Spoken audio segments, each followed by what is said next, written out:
Let's have a conversation about the pipeline from lustfulness to religion. Hi, my name is Dr. Natalie Jones. I'm a licensed therapist. This commenter says, my friend went from being super lustful to cult-like religious. Can you explain the psychology behind the promiscuous girl to church girl for older women? So thank you so much for asking this question. There's a couple reasons why this may come about.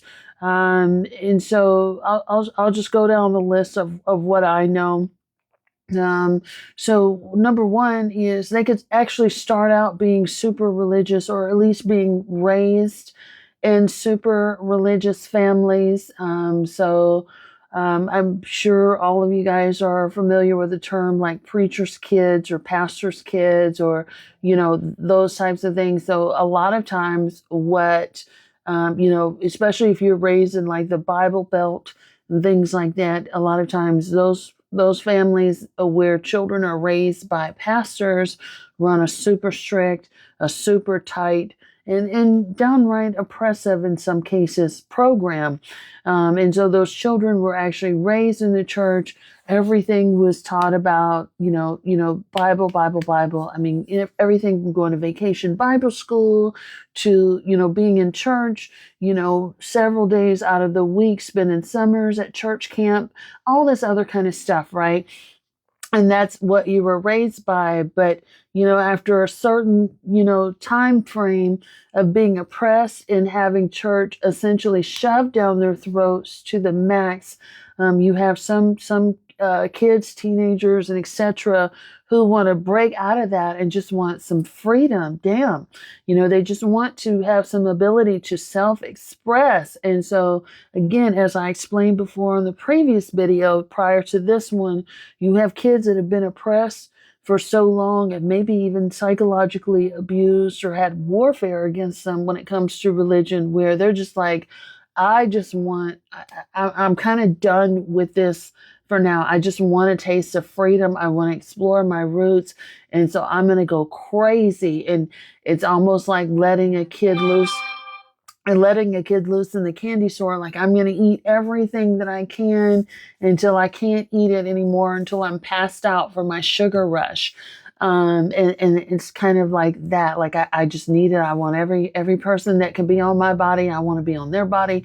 I want that. I'm tired of my parents oppressing me. And so what happens after they kind of gone through that phase, they will return back to the roots in which they were raised, and that could be for a number of reasons. It could be sort of a natural gravitation of missing aspects of spirituality. It could also be from shame and people sort of saying, you need to go back to church. You really, you need to find Jesus because you're too far out there in the streets. And so it can come from family or, close associates, sort of pressure from that. And so they start to feel this guilt, this intense guilt and shame, which a lot of times guilt and shame can be closely tied to sex. And so they go back and they're repenting.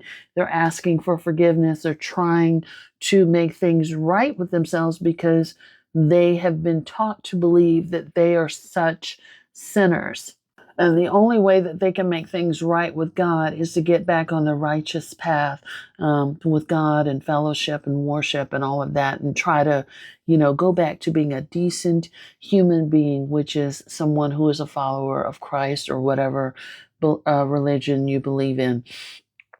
Some people can also be excommunicated, from church and from families. I've talked a bit about interviewing women, especially with, religions such as Jehovah's Witness and things like that, where they've had maybe a baby or something like that out of wedlock.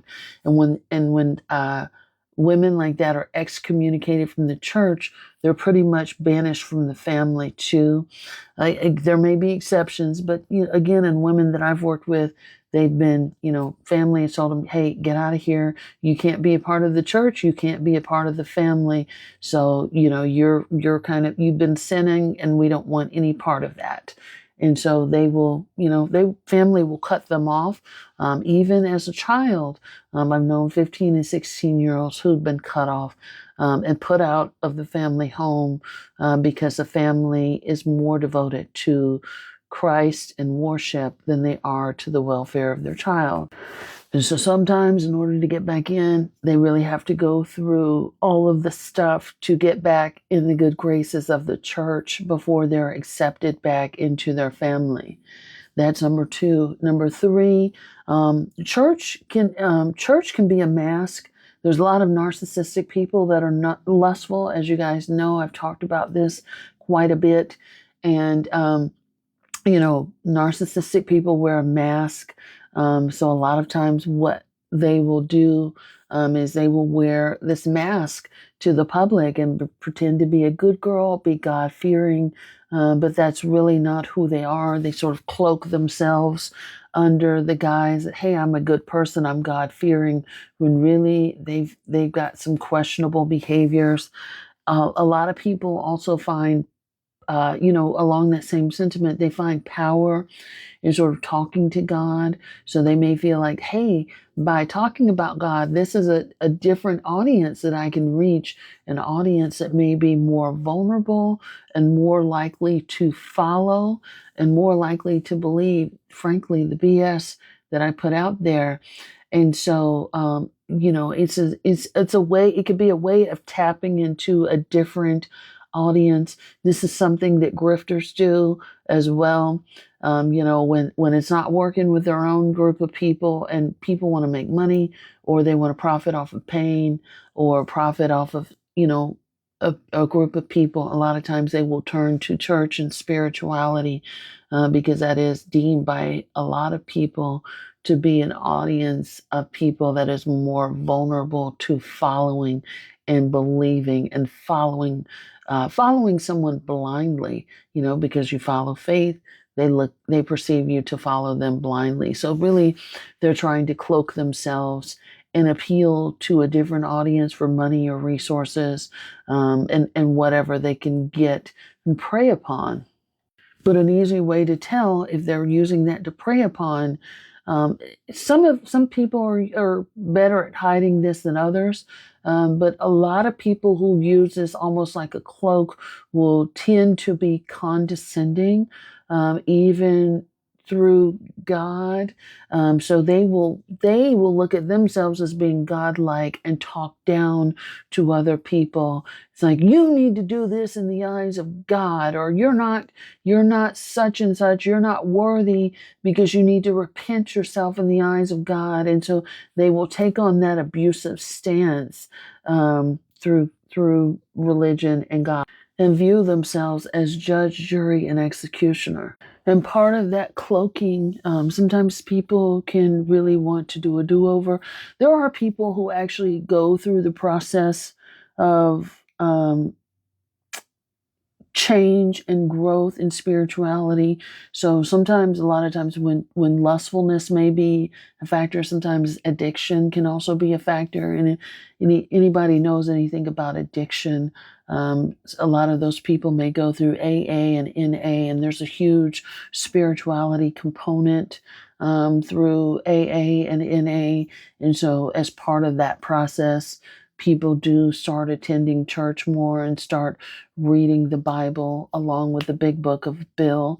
And so that is a part of their healing and growth process. So some people can actually do that, in addition to, what they're doing. But usually I find that it's, instead of the latter, it's usually the former three. That's usually the most common, especially the grifter pipeline. And women can be, grifters too. A lot of times women who are grifter, I find that grifters often use the same formula, to appeal to an audience and things like that. It's to make themselves seem holier than thou, and you guys need to get in line by finding your way to God. So this is in no way meant to be shameful or condescending towards anybody who's spiritual or religious. I appreciate everybody, but I just wanted to explain a concept. So I hope that helps. Thanks so much.